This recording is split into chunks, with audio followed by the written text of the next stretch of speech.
And these here are my View 2s. Let's see if I can zoom in and get you a little picture of a View 2, and no. But anyways, my camera sucks. But they're pretty cool. They kind of make a little pattern on the floor, which for being a 1/4 watt LEDs, they're actually pretty bright. Seriously. As we move on, this is the Kinta.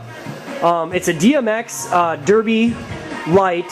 It's one of the best ones I've seen, especially for the fact that it can do strobing and you can control which direction it rotates.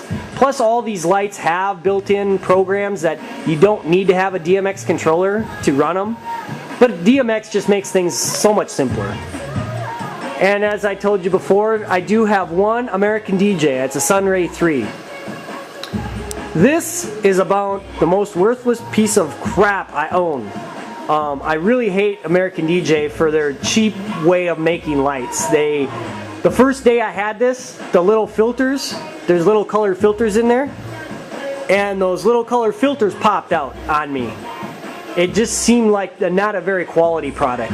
So, I mean, I have it, so I've pretty much super glued them all back in, and I'm running them by a little switcher pack that I got from Chauvet. I actually got these packs, they're used packs, but I got them for 30 bucks a piece. You really can't beat that price. Moving on, I do got some black lights, which that's kind of a carryover from '96. And as you can tell, one is really good, the other one kind of sucks. I'm working on trying to fix that. But those halogen lights that you see are actually outdoor lights with filters on them. And what I've done is I have them hooked into a dimmer pack from Chauvet. It's called a DMX-4. And this actually does have programs built in, which are okay, but it does not have a mic. So if you plan on using this as a standalone, you really shouldn't use it for that. It doesn't really work. But if all you're using it for is chases, it's got excellent chases in it. And to program the DMX channels, they're all done by this nice little LED display. You really can't screw it up. I mean, it's that simple. Moving on, this is my fog machine. It's the FX800. I got a sweet deal on it because I've bought so much Chauvet equipment that, you know, what the hey, they just kind of threw it in the deal. My other stand obviously is another Insignia and another Intimidator. So now we'll move on to the speakers. These are speakers I had bought back in '96. These are B52 full range speakers. They're 15-inch speakers. And the model number is SR15s. You can, from my understanding, still get them. They're kind of hard to find. They almost, to me, they sound as close as you can get to like a Cerwin Vega speaker, but not have to have that kind of a cost. So, I mean, there's some downfalls with it and there's some good things with it.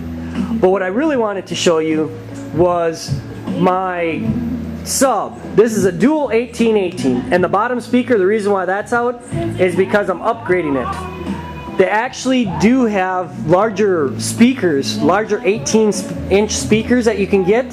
The original ones had 200-ounce magnets, and these new ones have 220-ounce magnets. And let me tell you, this little puppy really thumps. And as you can see, they're just a retail version of the 18s that they have. The 18220X means that they're a sub-only speaker, which really does make a difference.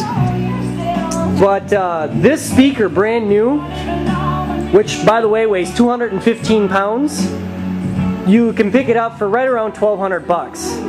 And this particular one is not amplified. The actual model number of this is LX1818V2. It's the version 2.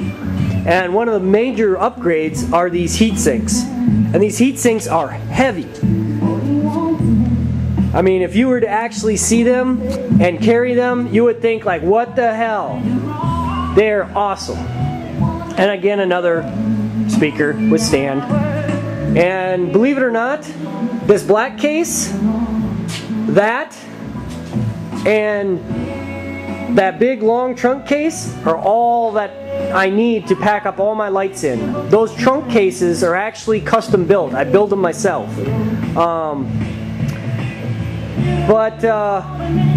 Anyways, I just wanted to give you a quick tour of my DJ stuff.